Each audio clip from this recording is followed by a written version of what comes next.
जय हिंद साथियों, स्वागत है आप सबका फिर से एक नए वीडियो में। आज इस वीडियो में हम बात करने वाले हैं, आप लोगों की प्रतिक्रिया आई थी, उस हिसाब से आज हम बात करेंगे मेरी रणनीति के बारे में। आप लोगों के कमेंट आते हैं कि सर जो है आपने बताया कि आपका जो सिलेक्शन है वो 25 वर्ष की आयु में घर पे रह के पहले प्रयास में सिलेक्शन हुआ है। तो क्या ऐसी रणनीति रखी थी आपने, किन-किन बातों का ध्यान रखा था जो आपका पहले प्रयास में सिलेक्शन हो गया, वो भी घर पे रह के, फर्स्ट अटेम्प्ट में? तो देखो बहुत सारे लोगों को तो ये चीज़ गलत नेगेटिव भी लगती है कि मैं बार-बार कभी बार जैसे बोलता हूँ तो आयु के बारे में बताता हूँ, पहले प्रयास में बताता हूँ। मेरा मुख्य उद्देश्य आपको मोटिवेट करने का होता है कि आप लोग समझे कि हाँ, बहुत सारे जो नए अभ्यर्थी होते हैं उनके मन में तो ये भाव होता है कि सर पहले प्रयास में हम कर सकते हैं क्या? वो भी स्कूल व्याख्याता कर सकते हैं क्या? और सेल्फ स्टडी से घर पे रह के तो हाँ, किया जा सकता है, सब कुछ संभव है। मैंने खुद नहीं किया है तो मैं उस हिसाब से आपको बताता हूँ और कर सकते हैं, ठीक है? अगर आप करना चाहते हैं, अगर आपके अंदर की वो जिज्ञासा है, जिजीविषा है कि नहीं मुझे करना है, तो आप कर सकते हैं, इसमें कोई बड़ी बात नहीं है। तो आज इस वीडियो में हम बात करेंगे कि पहले प्रयास में मैंने कैसे सिलेक्शन ले लिया और किस प्रकार क्या रणनीति रखी उस बारे में। सबसे पहले तो मैं आपको बता दूं कि जैसे आप लोगों को पता होगा, मेरा दूसरा यूट्यूब चैनल है साहित्य शिखर क्लासेस। आप सर्च करना साहित्य शिखर क्लासेस उमाशंकर पंचोली, तो आपको वो चैनल मिल जाएगा। उस पे जो है मैंने इन बातों पे, जैसे मेरा सिलेक्शन किस तरह हुआ, कौन सी बुक्स पढ़ी, क्या रणनीति रखी और क्या-क्या और भी डाउट्स जो आपके मन में होते हैं, उन पे सारे डाउट्स पर मैंने वीडियो बना रखे हैं। और उस पे जो है निःशुल्क कोर्स भी चल रहा है, फर्स्ट ग्रेड को लेके, सेकंड ग्रेड को लेके और रीड को लेके। हमने साहित्य शिखर क्लासेस पर निःशुल्क कोर्स चला रखा है, तो आप उस चैनल से जुड़ सकते हैं, सब्सक्राइब कर सकते हैं और किसी भी तरह के आपके मन में डाउट हो तो आप कमेंट भी करें, उस पर बात कर लेंगे। साहित्य शिखर क्लासेस टेलीग्राम चैनल से भी ज्वाइन कर सकते हैं। ये मेरा व्लॉग वाला चैनल है, इस पे मैं वो मेन रूप से तो मोटिवेशनल वीडियोस और आपको गाइडेंस की वीडियोस डालते रहता हूँ।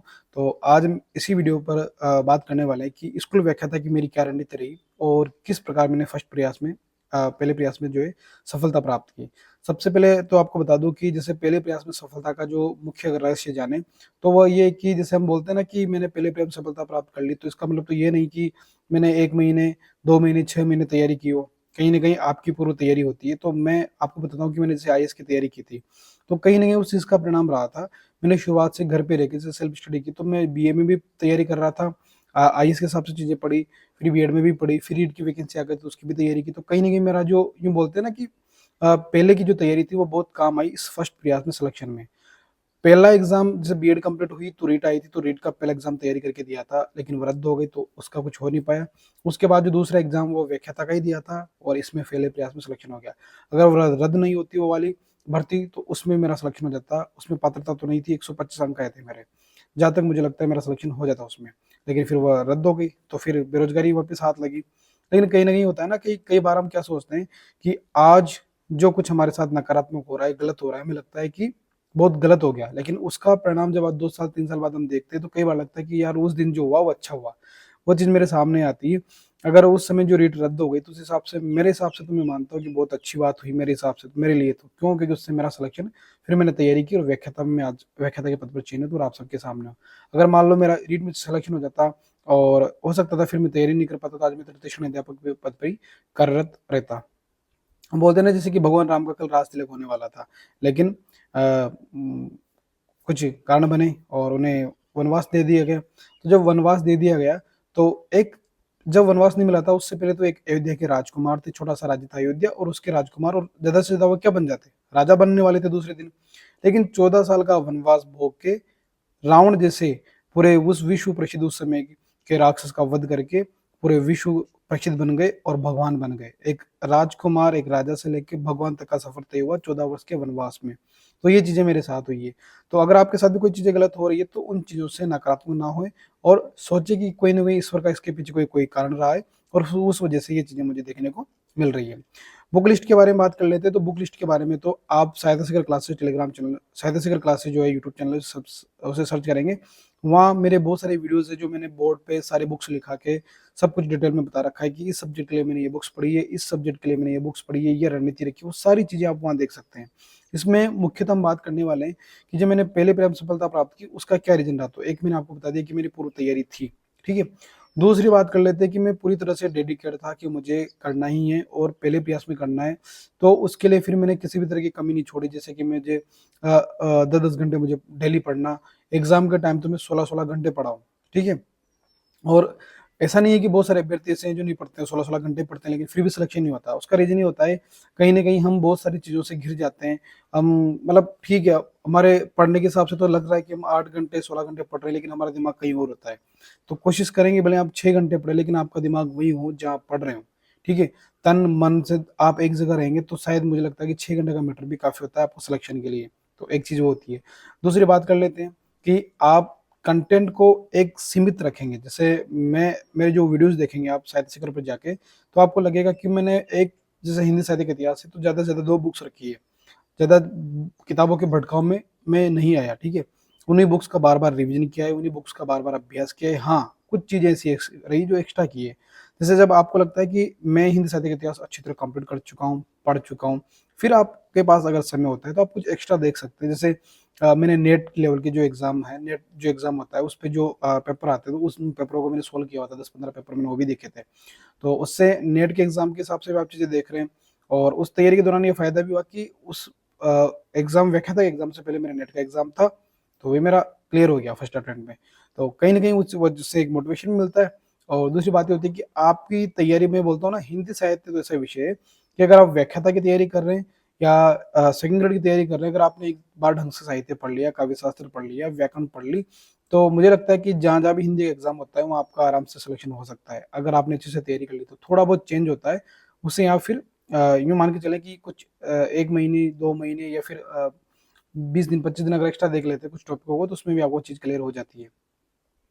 तो फिर नेट के पेपर देखे तो वहाँ से मुझे ऑब्जेक्टिव और प्रश्नों की भाषा बहुत कुछ समझ में आई। आरपीएससी के तो देख ही रखे थे, तो इस वजह से उसका भी मुझे फ़ायदा मिला।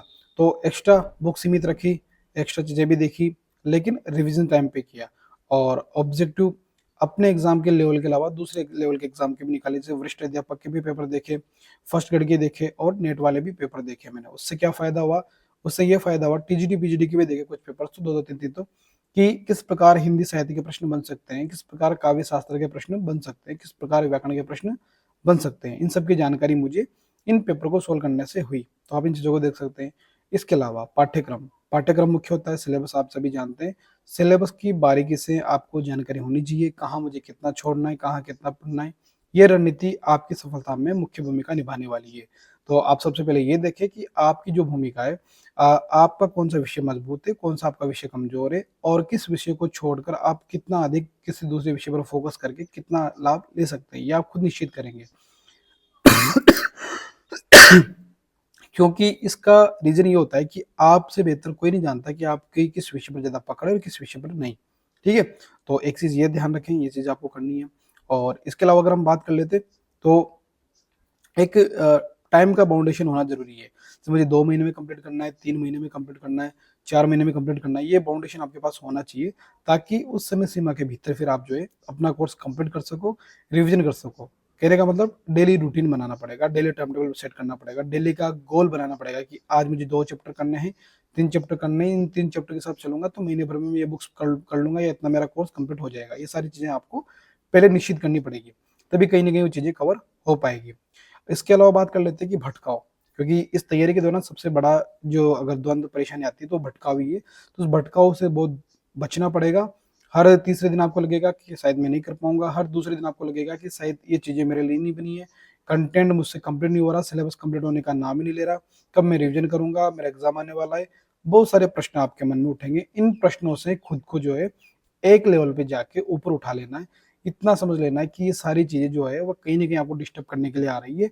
लेकिन आपको इनसे डिस्टर्ब नहीं होना है, आपको रहना है सकारात्मक, आपको रहना है पॉजिटिव, ठीक है? तो इस हिसाब से ये बेसिक चीज़ें थी जो मैंने ध्यान रखी है।